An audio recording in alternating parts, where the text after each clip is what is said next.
Hey y'all, I'm your host, Aaron Smith of the Offshore Marine Service Association. Each Friday, I'll bring you the Offshore Briefing, a quick rundown of the week's notable developments, updates, and news you need to know in the offshore space. Whether you're on deck or at your desk, we're glad you're here. Welcome, everyone, to another episode of Offshore Briefing, part of the Maritime in America podcast. I am your host, Aaron Smith, and with me, as always, I have my co-hosts, Ashley Smith and Angel Johnson. How y'all doing?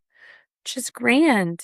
Doing good. Working on an important legislative alert to get out to the members as we speak on this. So, yeah, just busy. Well, yeah, and, we just released a new episode of our flagship, Maritime in America, with Zach Williams from Bloomberg. And I've been watching and have had lots of people clicking on that and listening to that. Yes, because he's so interesting. Yeah. Again, we talked about him after our DC conference. Mm-hmm. I was really happy to have him back. It's just the person, and I didn't think it was going to be cool in DC, and I was floored. And then I was even floored more with my conversation with him. It's just interesting. We sit in a bubble down here in the Gulf, and we have members in other regions, and we talk to them, but we talk to all our people, right? So we're in our little maritime bubble. And it's interesting to hear outside the bubble what people's perspectives are. It was a very valuable mirror. Correct. For how our message comes across. Yes. And so I think that everyone, not just AMSA members, but everyone should listen to that as an example of not just, here is what we are saying, what we think we are saying, here's what how it comes across. Yes. What is it? It's a perspective. Everyone's got a perspective. Yeah. So. No, I was very much, I liked recording that. Actually. And I genuinely just like him a lot. I think he's so fascinating. Saw him on Tuesday. Yeah. So. Which brings me up to something that I'd like to talk about. Aaron, you had a lovely, what was supposed to be 12-hour trip to DC this week, and it ended up being 650 hours. I think it took me 36 hours to get home. So. And how many flights? It ended up only being 2, but I got scheduled on 750 without any bad weather. There was really no reason for this. Anywho, you went to DC to testify in front of the House Transportation and Infrastructure Subcommittee. T&I's subcommittee on Coast Guard and Maritime Transportation. Why? Why can't they just? At least they're not saying TISCGMT, you know what I mean? Well, there used to be, and our good friend John Rayfield would talk about how in the good old days you had the Maritime and Fisheries Committee, which was all offshore energy, all Coast Guard, and all fisheries in one committee. And that was great. Now we're split, or in one subcommittee even. Now we're split between two different committees in different jurisdictions. So, well, and again, I didn't mean to get off course, but just reading that, I watched you over, I don't even know how many hours or days, write this testimony. I proofread it myself, and, I'm the first to be like, I don't understand, or you're stupid, or this makes no sense. But it was very well thought out. I specifically liked a lot of it. I was like, yep. It made so much sense, specifically cybersecurity, and not holding the Coast Guard accountable, but making them understand why things go a certain way. Can you tell the audience a little about what you did and what you talked about? Because I won't do it justice with my imagination. It was a roundtable, which is like a congressional hearing. And who invites you to these? So I was invited by the full committee and subcommittee, our full committee chair and ranking. So Sam Graves of Missouri and Rick Larson of Washington State were the congressmen. Love both of those guys and their staff members. Yep. Shout out to them. So they were the ones that convened the hearing. Or it wasn't a hearing, it was a roundtable. Roundtable is I remember when I was on the Hill, we'd use this. What it means is you don't have to produce an official transcript. I was just about to say, we at AMSA say roundtable too. Mm-hmm. Yeah. So it's a way that you can maximize your hearing schedule, because you can then do more of them, because you don't have all of the administrative work you have to do for a hearing.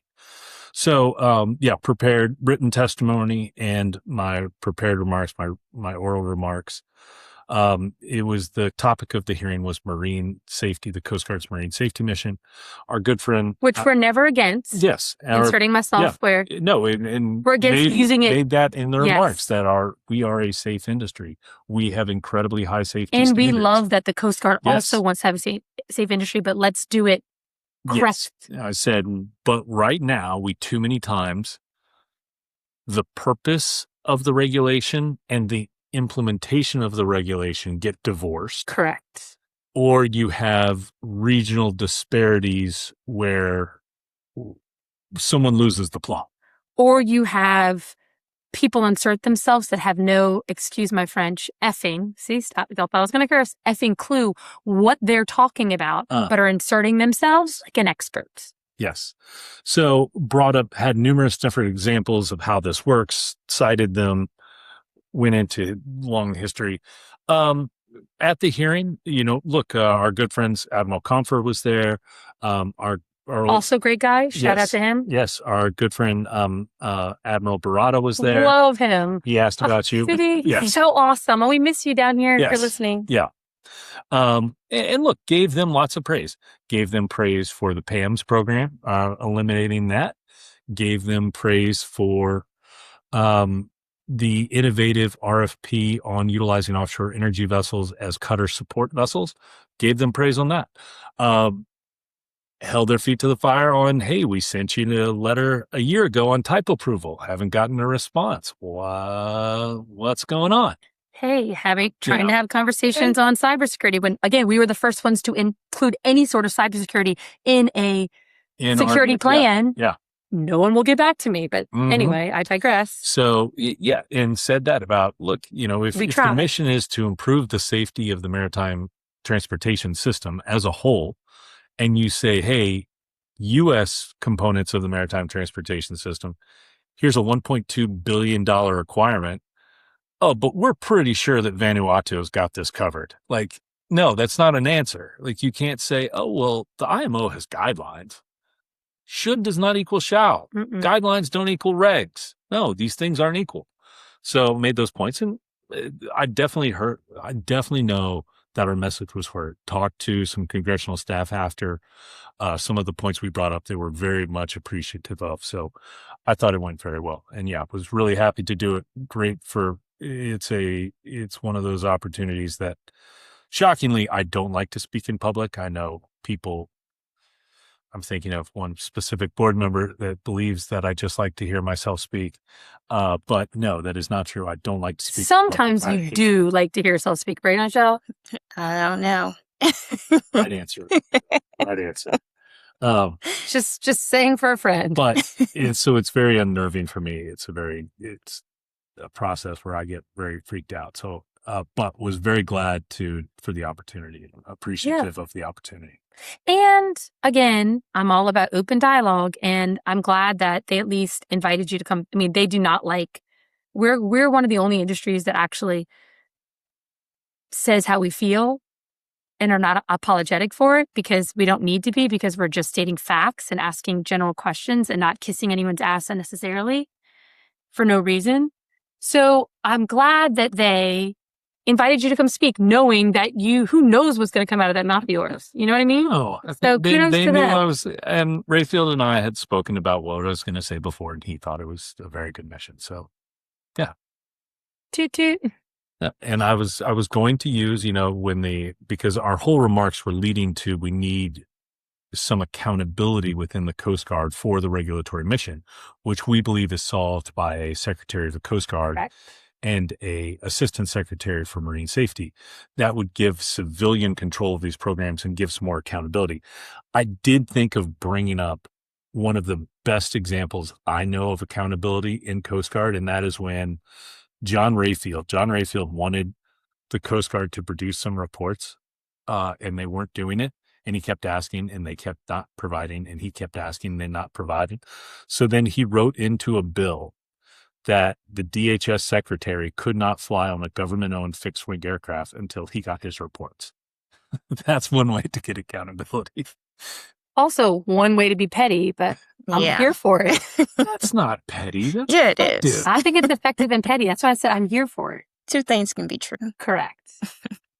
And if you're interested in watching that roundtable, you can watch it on YouTube. The title is Intersecting Courses, Maritime Safety Regulation and Technology. And we also released a press release on it, and OMSA members will be getting a notification shortly from it too. Oh, and also Cam Humphreys with OMSA member Saronic was there testifying as well. Very interesting, his perspective. And Cam's a great guy, and I've loved working with him for years. You know, I was always so scared that everyone was going to call our daughter Cam for some reason.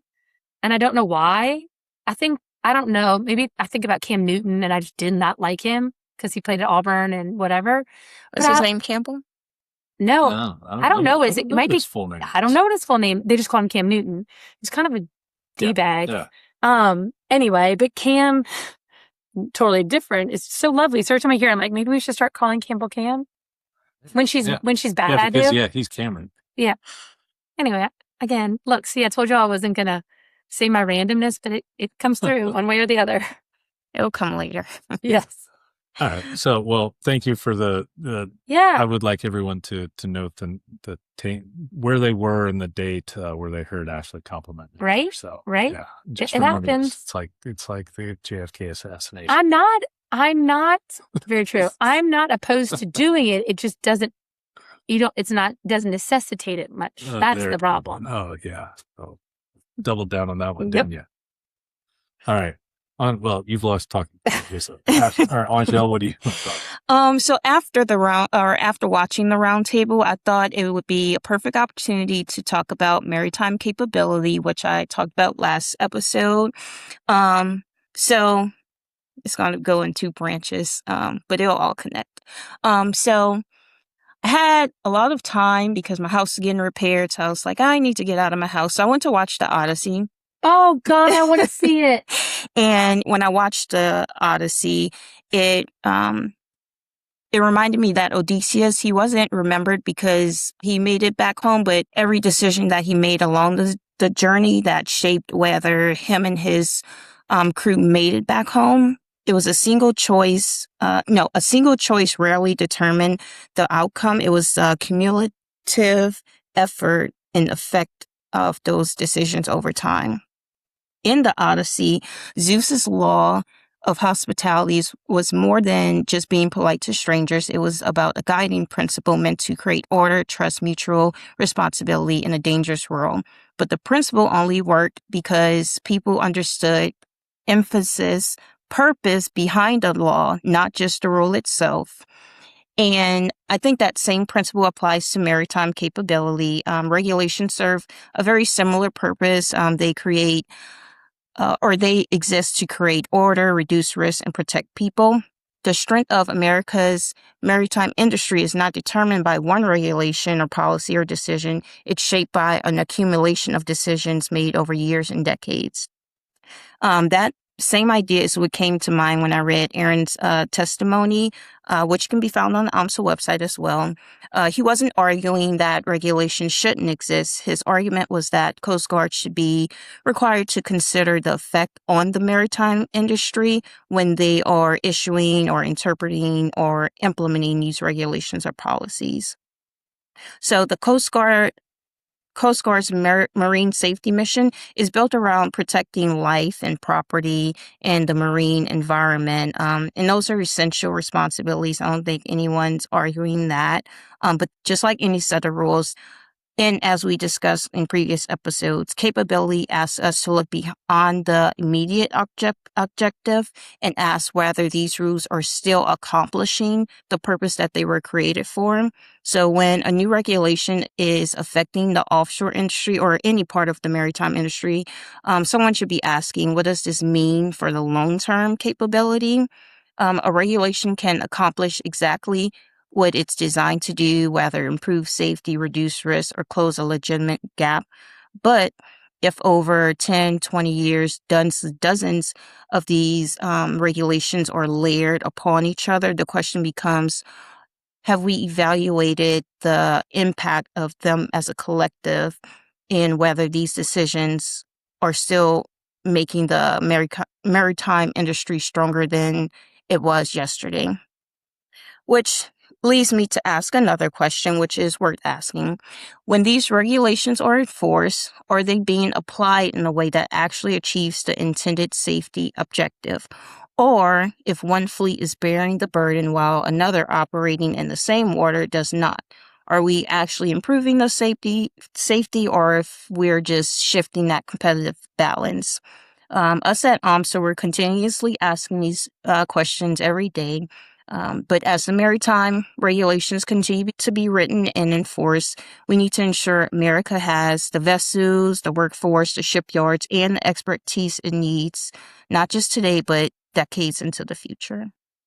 I would have never put the two together, but you're right. I can't wait to see that movie too. It was really good. And Goodness, I didn't. yeah, look at you pulling Aaron, comparing him. He would never spend all that time trying to get back to me, though. He'd be like, peace out, live on whatever happened. They cleaned up Odysseus' story a lot. Yes. Yeah. But it's true. Good job, Angel. Golf clap. Yes. Good. All right. Well, Good thing I didn't talk about the randomness I wanted to talk about. I'm really awkward. All right. Well, I hope everyone has a good weekend. Everyone be safe.